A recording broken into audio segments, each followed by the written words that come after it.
What's up, everybody? Welcome back for another video. Today we are back at the track with Jordan Newman's first gen here behind us. We've done a couple small things to it. Since the last time we were at the track, we sent the injectors off to have them cleaned. It was making some rattling noises during spool up.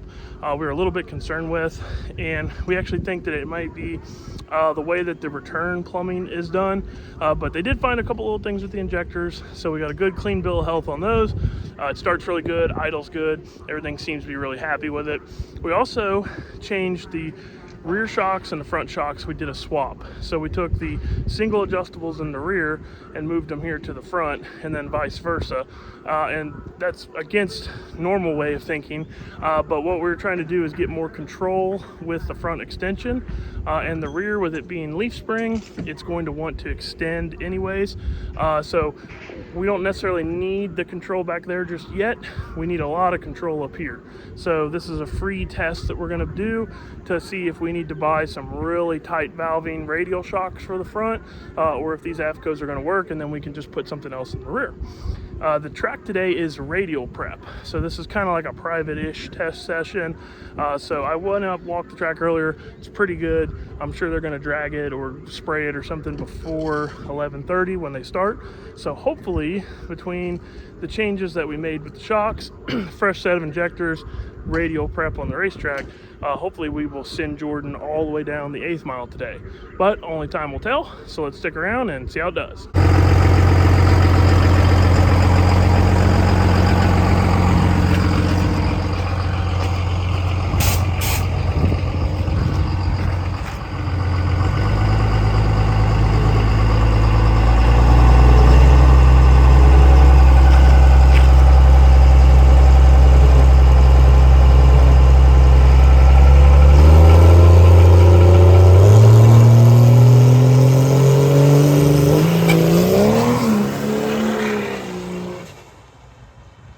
First run there went a 1:45.0 60 foot, which is personal best 60 foot so far.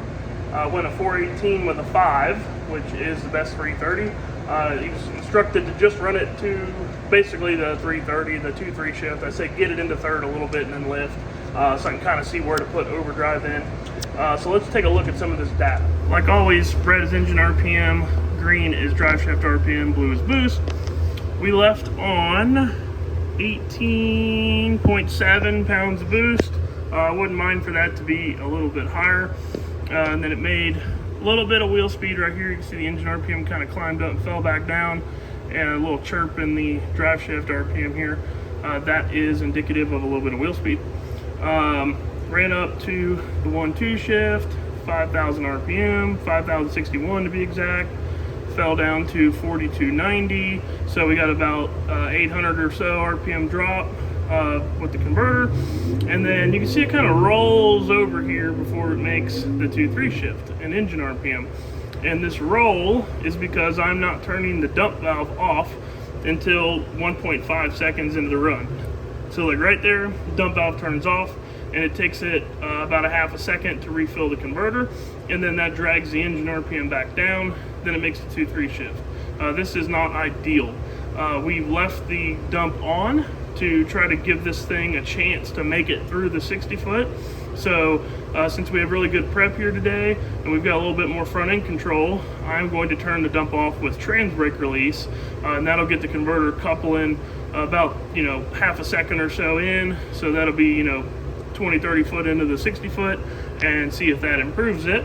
And then we are going to command overdrive shift, and I have authorized him to take it to the stripe on this one, so that way we can see what this thing runs on tune 1, 900 microseconds, fuel only.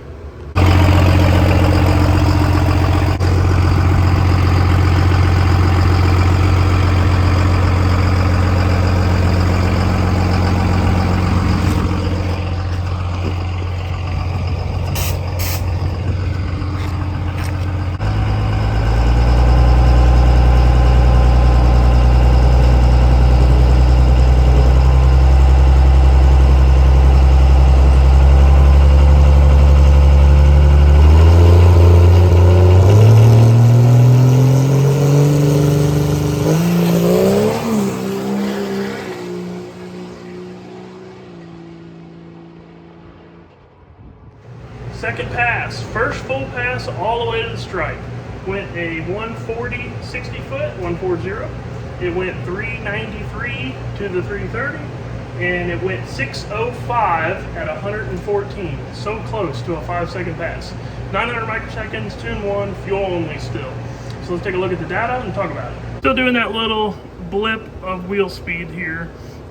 That's because our front shock is still topping out. We still need a little bit more control, but luckily with it being radial prep today, it's able to drive right through it. The boost was pretty much exactly the same. Left the starting line at 18.3 pounds of boost, and then turned the dump valve off with trans brake release. So that's going to take about a half a second for it to couple, and that's what this engine RPM line here is that's basically flashing the converter up. It rolls over and then it climbs off. Makes the 1-2 shift at 4,800 RPM, drops down to 4,000 RPM, and then short shifts to 2-3 a little bit, shifts it at 4,300, drops it down to 3,800, climbs out and makes an overdrive shift out here at 4.4 seconds at 42.22, and then hangs out around the 3,800-ish RPM for the remainder of the run.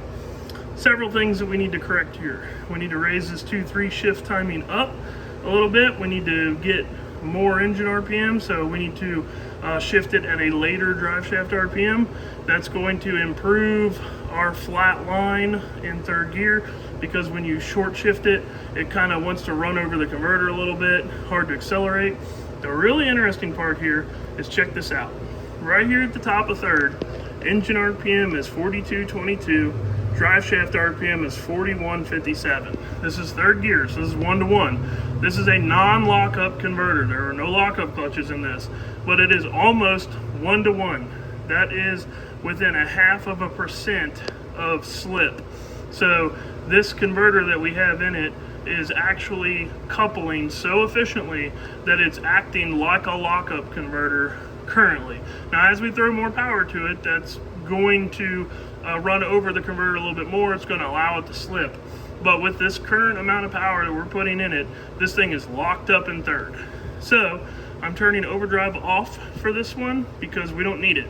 It drug it downstairs here, 3,700 RPM. I don't ever want to be down here. I want to keep this engine above 4,000 RPM during the shifts at all times.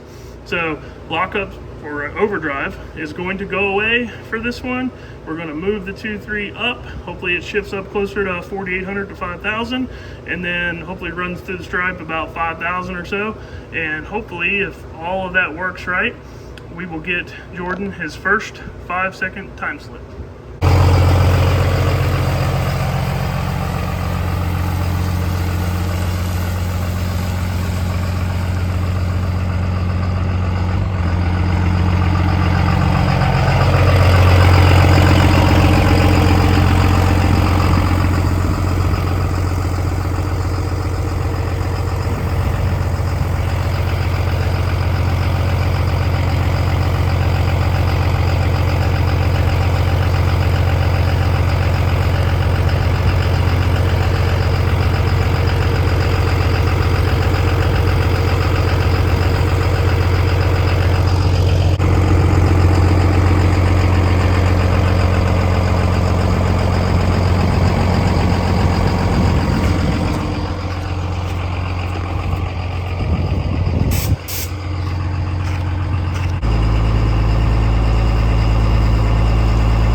Run number 3, we did not get the 5-second time slip that I was hoping for, and I'll explain why here in a second.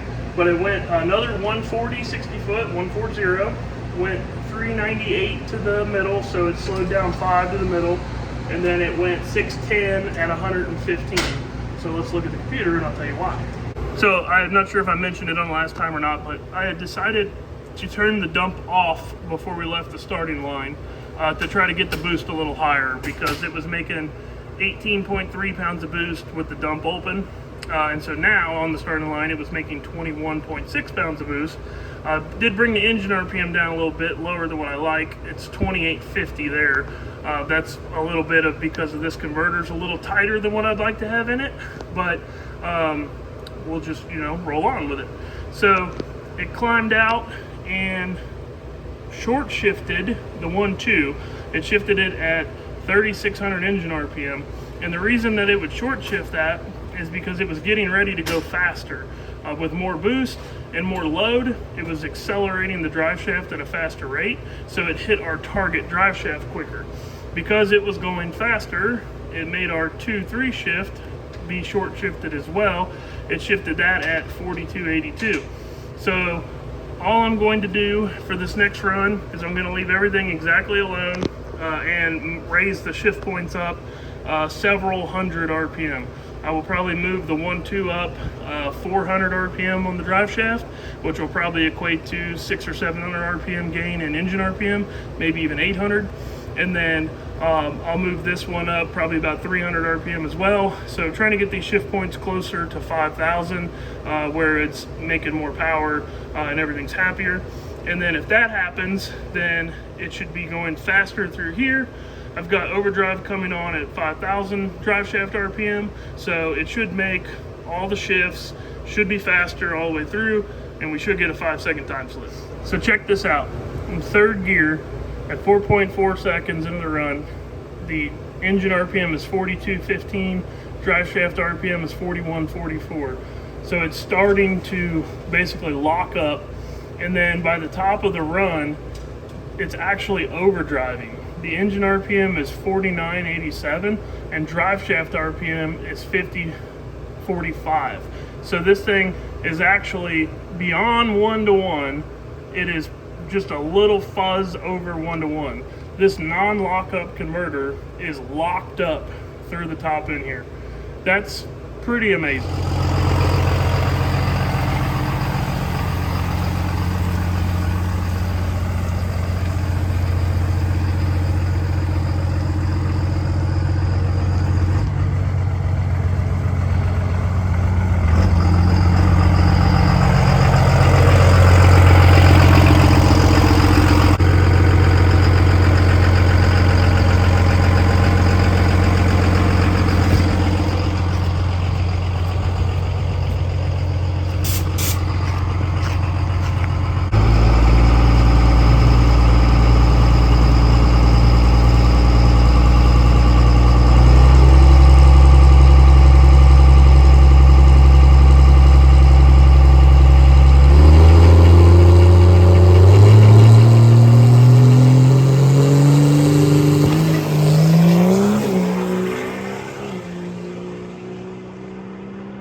Dang it, I thought for sure that was a 5.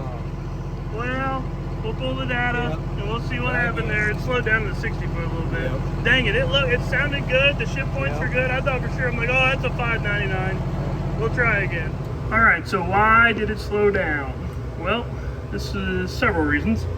One, I think we're losing it in our 60 foot a little bit because I turned the dump valve off at 17 pounds of boost and I went and looked.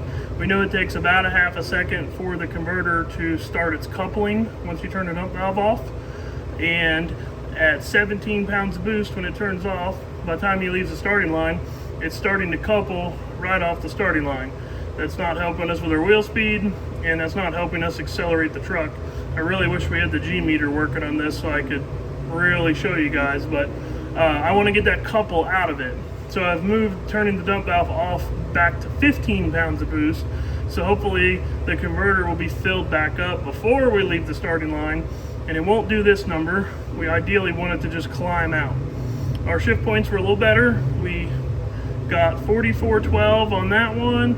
It dropped to 3800, or I'm sorry, 3889, almost 3900. And then our 2.3 was 4480, and it dropped down to 3881. So we'll move these up. 150 RPM on the first one, 100 RPM on the second one. I'm gonna try to get these closer to 5,000, and then leave it running out the back with no overdrive because it doesn't need it. You can see here that this baby goes 1-to-1 about right there, about 4.4 into the run. This sucker's 1-to-1, and basically it's a lockup out the back. So no reason for overdrive.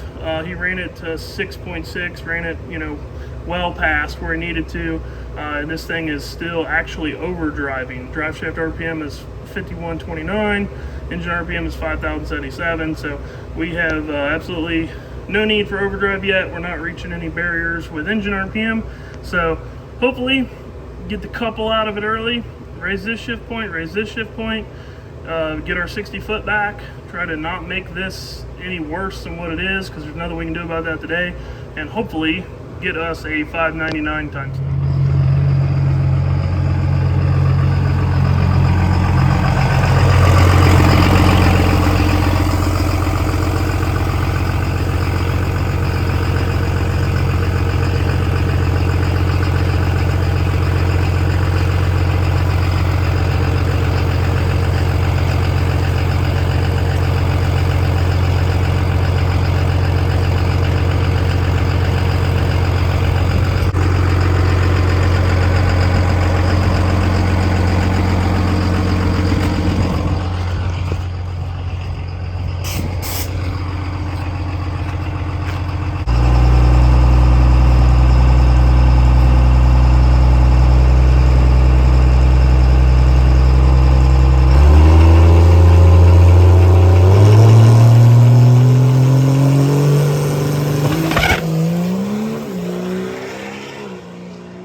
A little bit shocked, but it did it.